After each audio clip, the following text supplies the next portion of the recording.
Hello student, good morning. कैसे हैं आप सभी का बहुत बहुत स्वागत है हमारी ऑनलाइन क्लासेस में। और स्टूडेंट, आप जानते ही हैं हम पढ़ रहे थे हिंदी में हमारी कृतिका बुक को हम पढ़ रहे थे। कृतिका में था हमारा पार्ट 3, साना साना हाथ जोड़ी।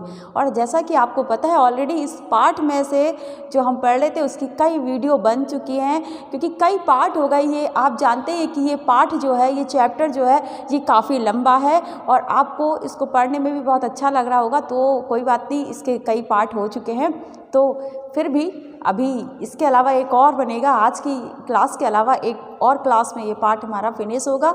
तो हमने स्टूडेंट जाना था कि जो लेखिका थी वो कितनी ऊंचाई पर रुकी हुई थी, कहाँ पर रुकी थी। जब वो हिमालय जा रही थी घूमने के लिए, तो वहाँ उन्होंने तीस्ता नदी के किनारे जिस बस्ती में उन्होंने पड़ाव लेना था, लायुंग में, तो लायुंग में एक लकड़ी के घर में वो रुकी थी। और सुबह सुबह उठ के, और कितनी ऊंचाई पर लायुंग, कितनी ऊंचाई पर, समुद्र तल से मैंने बताया था कि 1400 फीट की ऊंचाई पर, यानी कि बहुत ऊंचाई पर हिमालय के आसपास ही वो वहाँ पर लेखिका स्थित थी। उस समय रुकी हुई थी इतनी ऊंचाई पर। और वो सुबह सुबह उठकर रात के बारे में भी मैंने आपको बताया था कि उनकी रात कैसे हुई थी। रात में जितेन गाने लगा था और उनकी जो एक सहयोगी थी मणि लेखिका की, वो इस कदर नाची थी, इस तरह से नाची थी जैसे कोई युवती नाच रही हो। और वो 50 साल की थी लगभग। तो इतनी एज में मैंने आपको बताया था, इतनी उम्र में उसका इस तरह से नाचना लोगों को आश्चर्यचकित कर गया था।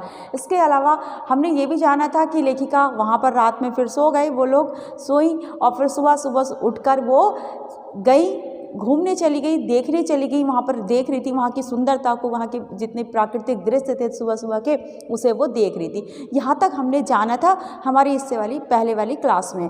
अभी हम आज देखिए, आज क्या देखेंगे, उससे आगे का जानेंगे कि और लेखिका ने वहाँ पर क्या क्या देखा। वहीं पर घूमते हुए एक सिक्किमी नवयुवक ने मुझे बताया कि प्रदूषण के चलते स्नोफॉल लगातार कम होती जा रही है। और जब वो लेखिका घूम रही थी वहीं पर, तो एक सिक्किमी युवक जो था, सिक्किम का एक युवक था, उसने बताया कि यहाँ पर जो स्नोफॉल है वो लगातार कम होता जा रहा है, यानी कि जो बर्फ़ गिरने का सिलसिला है वो कम होता जा रहा है। और इसका कारण है प्रदूषण, क्योंकि प्रदूषण की वजह से ही ऐसा होता है। पर यदि मैं कटाव चली जाऊं तो मुझे वहां शर्तिया बर्फ़ मिल जाएगी। और उसने ये भी बताया, उस सिक्किमी जो नवयुवक था, वहाँ पे रुके हुए थे, वो लेखिका रुकी थी, उसने ये भी कहा कि अगर आप कटाव चली जाएं, कटाव एक जगह का नाम है, वहाँ चली जाएं तो आपको शर्तिया, यानी कि शर्त लगा लो, वहाँ पे बर्फ़ आपको मिलेगी, 100% मिलेगी। ऐसे श्योर होते ना लोग, तो इसी तरह से वो कह रहा है कि आपको शर्तिया वहाँ पर बर्फ़ मिलेगी।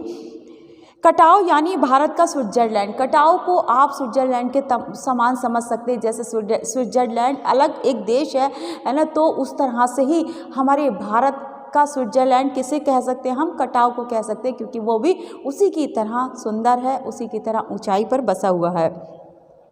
कटाव जो कि अभी तक टूरिस्ट स्पॉट नहीं बनने के कारण सुर्खियों में नहीं आया था। अब कटाव जो है, हिमालय पर ही कटाव जो है, तो वो जगह जो अभी तक टूरिस्ट स्पॉट नहीं बनी है। अब जैसे स्विट्जरलैंड टूरिस्ट स्पॉट है, और या नैनीताल या कहीं पर भी ऐसे जो प्राकृतिक क्षेत्र हैं वो टूरिस्ट स्पॉट है, वहाँ पर लोग जा चुके हैं, वहाँ पर बहुत सारा डेवलपमेंट हो चुका है, तो लोग वहाँ पर जाते हैं, होटल वगैरह बन चुके हैं, तो वहाँ जा चुके हैं। लेकिन कटाव में अभी ऐसा प्रोग्रेस नहीं हुई है, ऐसी प्रोग्रेस नहीं हुई है, टूरिस्ट स्पॉट वो अभी तक नहीं बना, इस कारण वो सुर्खियों में नहीं है। सुर्खियों में यानी कि चर्चा में नहीं है, लोग जानते नहीं उसके बारे में।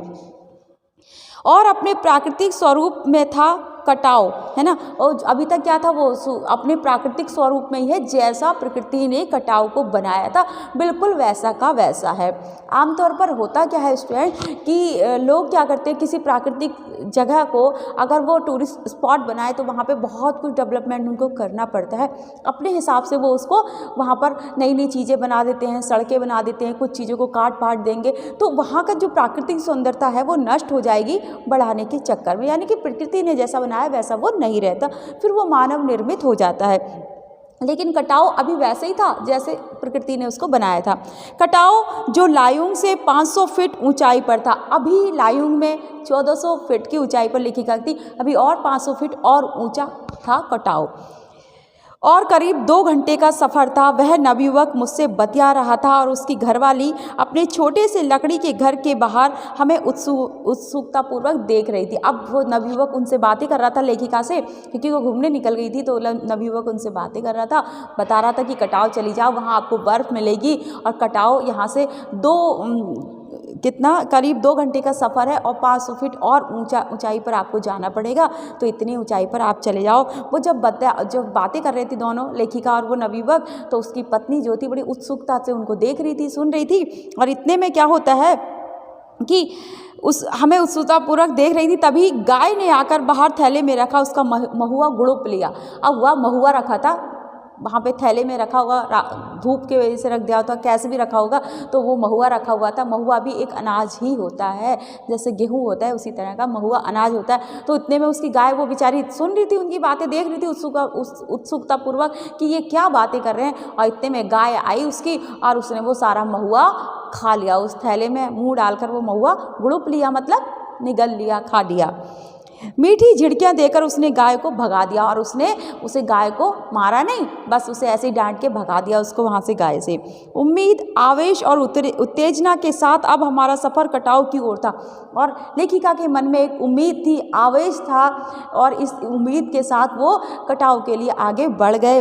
लेखिका ने सोचा कि यहाँ तक आए तो कटाव भी जरूर घूमेंगे, और बर्फ़ तो हमें देखनी ही देखनी है, तो इसी वजह से वो कटाव की ओर बढ़ गए।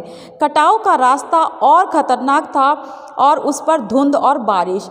कटाव जाने का जो रास्ता था इतना खतरनाक था, बेहद खतरनाक था, और उस पर धुंध कहते हैं जैसे कोहरे में कुछ नहीं आगे का दिखाई देता, तो इस तरह से कोहरा ही कोहरा था, धुंध ही धुंध थी, और ऊपर से बारिश भी होने लगी।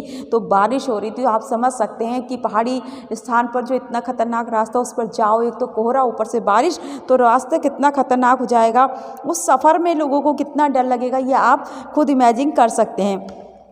जितेन लगभग अंदाज से गाड़ी चला रहा था, और जितेन क्या कर रहा था, उसको आगे का बिल्कुल दिखाई नहीं पड़ रहा था, विजिबिलिटी बहुत कम हो गई थी, है ना, कुछ भी रास्ता दिख नहीं पड़ रहा था, किधर को जाना है किधर को नहीं जाना, बस केवल आइडिया था उसे, जितेन को, क्योंकि वो ऐसे सफ़र पर जाता रहता था, तो उसको बस केवल अंदाज से वो गाड़ी चला रहा था। पहाड़, पेड़, आकाश, घाटियाँ, सब पर बादलों की परत। अब जो भी पहाड़ थे, घाटियाँ थी, आसमान, कुछ भी नहीं दिख रहा था, केवल आगे अंधेरा ही अंधेरा दिख रहा था, और सब पर बादलों की परत थी। सब तरफ ऐसे लग रहा था कि बस अंधेरा ही अंधेरा, धुंध है, सब कुछ बादलमय। बादलों को चीर कर निकलती हमारी जीप, और क्या दिख रहा था, बस बादलों को चीर कर निकलती हमारी जीप ही, ऐसा पता चल रहा था हमारी जीप निकल रही है बादलों को चीर कर, बाकी कुछ भी नहीं दिख रहा था। खतरनाक रास्तों के एहसास ने हमें मौन कर दिया था। अब इतने खतरनाक रास्ते, और उस खतरनाक रास्ते पर जब जीप बढ़ रही थी, तो लोग जो बैठे थे उस जीप में, जितने भी सैलानी बैठे थे, सारे के सारे बिल्कुल मौन हो गए थे, बिल्कुल शांत हो गए थे, क्योंकि उनको ये लग रहा था कि जरा सी चूक हुई और बस हमारा सब कुछ समाप्त हो जाएगा, हमारा जीवन समाप्त हो जाएगा, कुछ नहीं पता चलेगा, यहाँ तो कोई बचाने वाला भी नहीं। तो इस तरह से सारे लोग कैसे हो गए थे, डर की वजह से बिल्कुल मौन हो गए थे, चुप हो गए थे बिल्कुल। और उस पर बारिश हो रही थी, इतनी सारी बारिश होगी तो पहाड़ी रास्ते हैं, जो सड़कें हैं, तो वो कैसे हो जाएंगे, फिसलन भरी हो जाएंगे, तो जीप फिसल सकती थी, क्योंकि चौड़े रास्ते भी नहीं थे, बहुत खतरनाक मोड़ थे, तो इस तरह से उस पर बारिश हो रही थी। एक चूक और सब खलास, एक जरा सी चूक करे जितेन और सब कुछ खत्म हो जाएगा, सारे के सारे मर जाएंगे, वहाँ पे बचने वाला कोई नहीं था। सांस रोके हम धुंध और फिसलन भरे रास्ते पर संभल कर आगे बढ़ती जीप को देख रहे थे, और सबकी सांसें थम रही थी, बिल्कुल सांस रोक कर, जैसे देखते ना बड़ा एडवेंचर होता है कि अब क्या होगा, अब क्या होगा।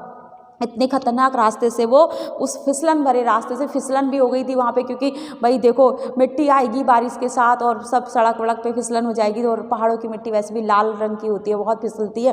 तो फिसलन भरे रास्तों पर संभल कर आगे बढ़ती बस जीप उनको लग रही थी, दिख रही थी, बाकी उनको कुछ भी नहीं दिख रहा था।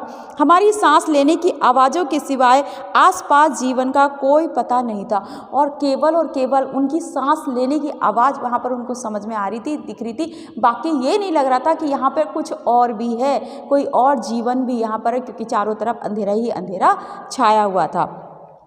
फिर नज़र पड़ी बड़े बड़े शब्दों में लिखी एक चेतावनी पर, और फिर जैसे जैसे वो सड़क पर आगे बढ़ रहे थे उनकी नज़र पड़ी एक चेतावनी लगी थी। जैसे सड़कों पर वो बोर्ड लगे हुए थे ना, तो उसी तरह से एक बोर्ड लगा था, उस पर लिखा था if you are married divorce speed. उस पर लिखा था कि इफ़ यू आर मैरिड, अगर आप शादीशुदा हैं, आप विवाहित हैं, तो डाइवोर्स स्पीड, उन्होंने कहा कि स्पीड को तलाक दे दो, डाइवोर्स दे दो उस स्पीड को। यानी कि अगर आप शादीशुदा हैं तो घर में आपकी पत्नी होगी, आपके बच्चे होंगे। वहाँ पर इस तरह का है ना कुछ रोचक शब्दों में वो चेतावनी लिखी हुई थी कि आप अगर शादीशुदा हैं तो स्पीड को तो जो आप जिस भी वाहन से चला रहे हैं या जा रहे हैं जिस वाहन से, उस स्पीड को आप बिल्कुल डाइवोर्स दे दो, तलाक दे दो, क्योंकि अगर स्पीड होगी तो फिर आपके क्या हो जाएगा, फैमिली ख़त्म, आप ख़त्म। तो इस तरह से चेतावनी लिखी थी और कुछ अलग सी थी ये चेतावनी, तो उनको बहुत इंटरेस्टेड लगी, इसलिए लेखिका ने यहाँ पर भी उसको लिख दिया।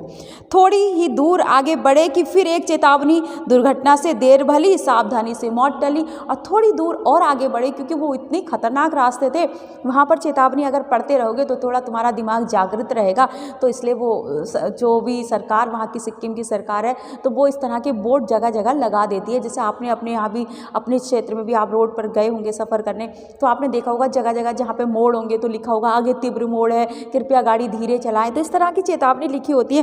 तो इसी तरह से थोड़ा और आगे बढ़े तो वहाँ पर एक और बोर्ड लगा था, दुर्घटना से देर भली, सावधानी से मौत टली। अगर आप सावधानी से चलेंगे, धीरे चलेंगे, स्पीड नहीं रखेंगे ज़्यादा, तो भाई आपकी मौत टल सकती है, वरना तो मौत निश्चित है अगर आप अंधाधुंध होकर चलाएंगे तो। करीब आधे रास्ते बाद धुंध छटी और साथ ही सृष्टि और हमारे बीच फैला सन्नाटा भी हटा। और करीब आधे घंटे तक वो चलते रहे और तब वो जो धुंध के जो बादल थे वो छटे और तब उनको सृष्टि दिखी, वो प्रकृति दिखनी शुरू हुई और तब उनका संपर्क हुआ प्रकृति से, क्योंकि जब दिखना शुरू हुआ तभी तो संपर्क होगा ना। नार्गे उत्साहित होकर कहने लगा, कटाओ हिंदुस्तान का स्विट्जरलैंड है। और वो जो नार्गे था, जितेन नार्गे, वो कहने लगा, जितेन कह रहे उत्साहित होकर बड़े खुश होकर कहने लगा कि स्विट्जरलैंड क्या है, भारत का कटाओ जो है भारत का स्विट्जरलैंड है, ऐसा कहने लगा। वो बड़ा खुश था बताते हुए। मेरी सहेली मणि स्विट्जरलैंड घूम आई थी, उसने तुरंत प्रतिवाद किया।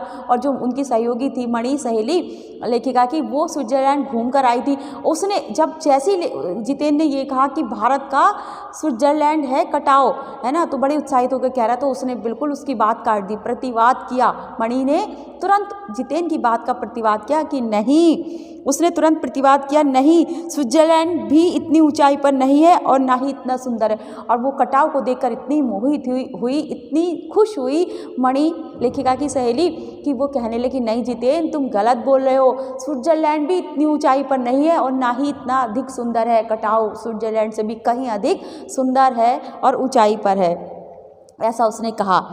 हम कटाव के करीब आ रहे थे क्योंकि दूर से ही बर्फ से ढके पहाड़ दिखने लगे थे। पास में जो पर्वत थे वे आधे हरे आधे काले दिख रहे थे। अब हम कटाव के करीब आ रहे थे, जैसे जैसे जीप आगे बढ़ी थी, लेखिका कटाव के करीब आती जा रही थी, क्योंकि कैसा आइडिया लगाया उन्होंने, क्योंकि दूर से ही उनको बर्फ़ के पहाड़ दिखने लगे थे और पास में जो पर्वत थे वे आधे हरे और आधे काले दिख रहे थे, आधे हरे दिख रहे थे, आधे काले दिख रहे थे। लग रहा था जैसे किसी ने इन पहाड़ों पर पाउडर छिड़क दिया, और ऐसे लग रहे थे जैसे किसी ने इन पहाड़ों पर पाउडर छिड़क दिया है। जैसे पाउडर लगा लेते हैं फेस पर, आधा काला हो जाएगा, पाउडर लगाने के बाद थोड़ा गोरा हो जाता है, तो आधे में अगर पाउडर लगा देंगे तो क्या होगा, आधा फेस गोरा आधा काला। ऐसे ही लग रहा था कि किसी ने इन पहाड़ों पर, इस प्रकृति पर पाउडर छिड़क दिया है। कहीं पाउडर बची रह गई हो और कहीं वह धूप में बह गई हो। अब लग रहा था बर्फ़ ऐसे छिटकी पड़ी थी, बर्फ़ उस प्रकृति पर ऐसे छिटकी पड़ी थी उन पेड़ों पर कि जैसे किसी ने ऐसे ऐसे करके पाउडर छिड़क दिया होगा। आप छिड़क के देखना, वाइट वाइट हो जाएगा ना, तो उसी तरह से बर्फ़ छिटकी पड़ी थी। अब जहाँ पर धूप पड़ी वहाँ तो बर्फ़ पिघल कर बह गई, और जहाँ धूप नहीं पड़ी वहाँ पर वो पाउडर यानी कि वो बर्फ़ वहाँ पर थी। नार्गे ने उत्तेजित होकर कहा, देखिए एकदम ताज़ा बर्फ़ है, लगता है रात में ही गिरी है ये बर्फ़। और नार्गे ने जितेन ने एकदम से कहा कि देखो देखो बिल्कुल ताज़ा बर्फ़ है और लग रहा है कि रात में ही ये बर्फ़ पड़ी है, ताज़ी बर्फ़ है एकदम, क्योंकि उसको सारा आइडिया था, वो तो था ही वहाँ का गाइड एक तरह से कह सकते हैं उसको, तो उसको सारी वहाँ की बातें पता थी। तो वो उसने बताया कि देखो ये बिल्कुल ताज़ा बर्फ़ है, 2-4 दिन पहले की नहीं है, लग रहा रात में ही पड़ी है। थोड़ा और आगे बढ़ने पर अब हमें पूरी तरह बर्फ़ से ढके पहाड़ दिख रहे थे। थोड़ा और आगे बढ़े बढ़े तो उन्हें और ज़्यादा बर्फ़ से ढके पहाड़ दिखने लगे। साबुन की झाग की तरह सब ओर गिरी हुई बर्फ़। और कैसी थी बर्फ़? जैसे आप साबुन डालते हैं या जो वॉशिंग पाउडर होता है उसे आप पानी में घोल के देखना और फिर पानी में डालना और फिर ऐसे ऐसे ऐसे करके उसको जब आप करेंगे ना, थोड़ा सा मथेंगे, उसको रब करेंगे, तो आप देखेंगे वहाँ झाग झाग झाग झाग के पहाड़ जैसे बनने लगेंगे। तो इसी तरह से वो आइस थी वहाँ पर, वो बर्फ़ थी उन पहाड़ों पर, बिल्कुल रुई वो झागों की तरह थी। मैं जीप की खिड़की से मुंडी निकाल निकाल दूर दूर तक देख रही थी चांदी से चमकते पहाड़। और लेखिका इतनी उत्साहित थी, इतनी खुश थी कि जीप से अपनी मुंडी गर्दन बाहर निकाल निकाल के वो पहाड़ देख रही थी जो बर्फ़ से लदे हुए थे, बिल्कुल बर्फ़ से ढके हुए थे और चांदी से चमक रहे थे। धूप में कैसे चमकते, चांदी से चमकते हैं। एकाएक जितेंद्र ने पूछा कैसा लग रहा है। एकाएक जितेंद्र पूछने लगा कि बताओ मैडम कैसा लग रहा है आपको यहाँ पर आके, कैसे कैसे दृश्य लग रहे हैं। मैंने जवाब दिया राम रोछो। और कह रही है कि मैंने जवाब दिया राम रोछो। राम रोछो, अब आपने ये शब्द तो आपको समझ में नहीं आए होंगे। और इसी तरह से वह उछल पड़ा, जितेंद्र को भी उछल पड़ा एकदम से, कहाँ से सीख ली तो आपने ये वाली भाषा? अरे यह नेपाली बोली कहाँ से सीखी? और वो पूछने लगा राम रोछो तो नेपाली है ना, नेपाली भाषा है, आपने कहाँ से सीखी ये भाषा? तो पूछता है। अपनी भाषा के गर्व से उसकी आंखें चमक उठी। और क्योंकि जितेंद्र नारगे जो था वो भी नेपाली था और उसने जब दूसरों के मुंह से अपनी भाषा सुनी तो गर्व से वो गर्वित हो गया, यानी कि उसको फूला नहीं समा रहा था, बड़ा खुशी हो रही थी कि मेरी बोली इन्होंने, मेरी भाषा इन्होंने सीख ली। और चेहरा इतराने लगा उसका। और तभी किसी चमत्कार की तरह हल्की हल्की बर्फ एकदम महीन महीन मोती की तरह गिरने लगी। और तभी एक चमत्कार हुआ, अचानक से क्या हुआ, छोटी महीन महीन बर्फ ऐसे जैसे पाउडर छिड़क रहे होंगे इस तरह से वो बर्फ गिरने लगी, कहीं से अचानक से वो बर्फ गिरने लगी। तिमरो माया सेंधो मलाई सताऊच। अब ये भी देखो, तिमरो माया सेंधे मलाई सताऊच, ये क्या था? तुम्हारा प्यार मुझे सदैव रुलाता है, इसका हिंदी में अर्थ हुआ। और ये भी नेपाली बोली है। और जहाँ हमने पढ़ा था राम रोछो, राम रोछो का मतलब है अच्छा है। जब जितेंद्र ने पूछा ना कैसा लग रहा है, उसने कहा अच्छा लग रहा है, तो उसने उसको अच्छा लग रहा है हिंदी में ना कहकर क्या कहा था, नेपाली भाषा में कहा था राम रोछो, है ना। तो बस यहाँ पर भी तिमरो माया सेंधो मलाई सताऊच, तुम्हारा प्यार मुझे सदैव रुलाता है। चाहूँ और बिखरी यह बर्फीली सुंदरता जितेंद्र के मन पर भी थाप लगाने लगी थी। अब जितेंद्र भी वो चारों तरफ, है ना, जबकि वो उस प्रकृति के सानिध्य में ही रहने वाला युवक था, लेकिन उसके मन को भी वो सुंदरता लुभाने लगी थी, उसके मन को भी उल्लासित वो कर रही थी सुंदरता वहाँ की। और उसके मन से बस अनायास ऐसे शब्द निकल रहे थे। प्रेम की झील में तैरते हुए झूम झूम गाने लगा था वह। और वो इतना प्रेममय हो गया था, इतना उसको अच्छा लग रहा था कि वह वहाँ पर झूम झूम कर गाने लगा और नाचने लगा। हम सभी सैलानी अब जीप से उतरकर बर्फ पर कूदने लगे थे। अब क्या हुआ कि जितेंद्र ने जीप रोक दी, इतने सुंदर नज़ारे और तो बर्फ ही बर्फ उनको दिखाई दे रही थी और वो भी झाग की तरह ताजी गिरी हुई बर्फ। तो उसने जीप रोक दी और सारे सैलानी जितने जीप में बैठे थे, जो वहाँ पर घूमने आए थे लेखिका के साथ और भी थे, वो सारे बर्फ पर उतरकर कूदने लगे। यहाँ बर्फ़ सर्वाधिक थी और जहाँ पर उन्होंने जीप रोकी थी सबसे ज़्यादा बर्फ़ थी उस जगह पर, इसलिए उन्होंने वहाँ पर जीप रुकवा दी थी। घुटनों तक नरम नरम बर्फ। और कहाँ तक कितनी बर्फ थी? घुटनों तक नरम नरम बर्फ थी। ऐसा नहीं कि आप पैर डालेंगे, जिस तरह से मैंने आपको बताया कि साबुन के जो झाग है उस तरह की बर्फ थी, और आप झाग के अंदर ऐसे फिंगर डालेंगे या कुछ टच करेंगे उसको तो आप देखेंगे आराम से चली जाएगी। इसीलिए जो पुरानी बर्फ होती है वो सख्त हो जाती है जम कर, क्योंकि उसके ऊपर पड़ती रहती है बर्फ़ तो सख्त हो जाती है। और जो ताज़ी गिरी हुई बर्फ़ होती है वो कैसी होती है, वो सख्त नहीं होती है। तो उनके घुटनों तक जब वो पैर रख रहे थे, घुटनों तक वो नरम नरम बर्फ़, उतने उनके पैर उस बर्फ़ में वो जो ताज़ी सी झाग की तरह बर्फ़ थी उसके अंदर उसके पैर धंस जा रहे थे। और कहाँ तक धंस जा रहे थे? घुटने तक। आप अंदाज़ लगा सकते हैं इस बात से। ऊपर आसमान और बर्फ़ से ढके पहाड़ एक हो रहे थे। कई सैलानी बर्फ़ पर लेटकर हर लम्हे की रंगत को कैमरे में कैद करने लगे थे। और क्या हो रहा था? ऊपर आसमान और बर्फ़ के ढके पहाड़, है ना। देखो, आसमान और बर्फ़ के ढके पहाड़ एक हो रहे से मतलब ये है कि जो पहाड़ थे वो ऐसा लग रहा था कि आसमान से मिल गए हैं, और पहाड़ थे कैसे? बर्फ़ से ढके हुए पहाड़ थे। लग रहा था लेखिका को कि दोनों एक हो गए हैं, मिलकर पहाड़ इतने ऊंचे हो गए कि आसमान से जाकर मिल गए हैं। और ऐसा नज़ारा देखकर सैलानी बर्फ़ पर लेटकर, हर कोई लेट रहा है, कोई कुछ कर रहा है, कोई कुछ कर रहा है, और उस हर लम्हे को वो फ़ोटो में कैमरे में कैद करने लगे थे। यानी कि की फ़ोटो खींचने लगे थे। जैसा कि आप जानते ही हैं कि आप कहीं जाएं, कुछ भी ऐसा नया हो या नया ना हो और आपका मूड हो तो आप क्या करेंगे, फटाफट से उसको कैमरे में कैद करने लगेंगे, फ़ोटो खिंचवाने लगेंगे या खींचने लगेंगे इस तरह से। मेरे पाँव झन झन करने लगे थे पर मन वृंदावन हो रहा था। अब लेखिका कहती है मेरे पैर झन करने लगे थे ठंडी की वजह से, क्योंकि आइस पर अगर बर्फ़ पे आप पैर रखेंगे तो क्या हो जाएगा, सुन्न होने लगेंगे आपके पैर। तो लेखिका के पैर इसी तरह से झन करने लगे, लेकिन मन वृंदावन हो रहा था। मतलब मन तो ऐसा हो रहा था जैसे भगवान मिल गए हो, इतनी खुशी उनको लग रही थी। मन वृंदावन होना, वृंदावन तो आप जानते ही ना कृष्ण का स्थान है, तो वहाँ जाकर लोग ऐसे कहते हैं कि सब कुछ भूल जाते हैं। वहाँ तो ईश्वर ईश्वर ऐसा लगता है उनको, ईश्वर की नगरी में उस ईश्वर के सामने वो आ गए तो लोग जो भक्तिमय वहाँ जाके भक्तिमय हो जाते, गदगद हो जाते। इसी तरह की फीलिंग उनको आ रही थी कि मेरा मन तो वृंदावन हो रहा था। पैर भले ही सुन्न हो रहे थे, ठंडे हो रहे थे, झन करने लगे, लेकिन मन तो मेरा ऐसे खुश हो रहा था जैसे ईश्वर मुझे मिल गए हों। भीतर जैसे देवता जाग गए थे।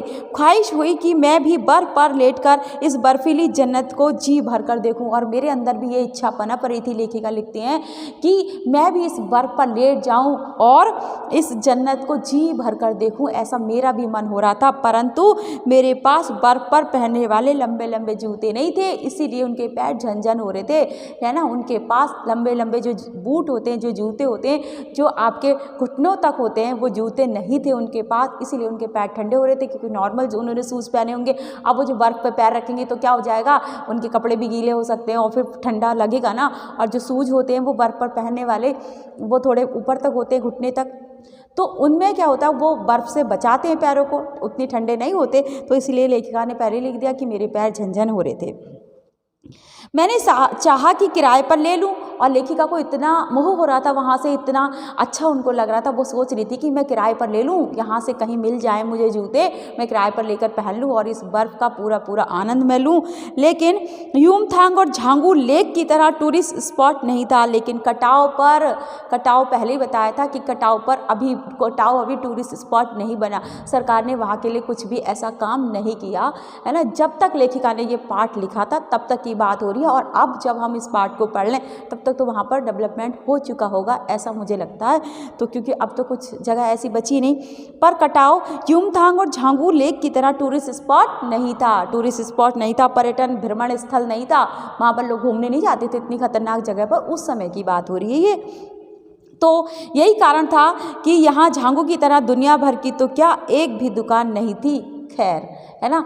तो यही कारण था, उन्होंने सोचा कि मैं जूते जो है, मेरे बूट जो है, जूते ले लूँ, मैं वहाँ से उसको परचेज़ कर लूँ या किराए पर ले लूँ, जो भी वो अगर वहाँ पर कोई दुकान होती तो वो ज़रूर करती हैं ऐसा, क्योंकि उनको बर्फ़ पर लेटने का और पर कूदने का आनंद उनको लेना था लेखिका को। लेकिन वो टूरिस्ट स्पॉट नहीं था झांगू की तरह और युमथांग की तरह। जो लेक थी झांगू लेक, वहाँ की तरह वहाँ टूरिस्ट स्पॉट नहीं था, कोई दुकान नहीं थी, वहाँ डेवलपमेंट नहीं था, तो भला वो कहाँ से जूते लेती। लेकिन कोई बात नहीं, खैर उन्होंने ये कहा कि कोई बात नहीं, चलिए।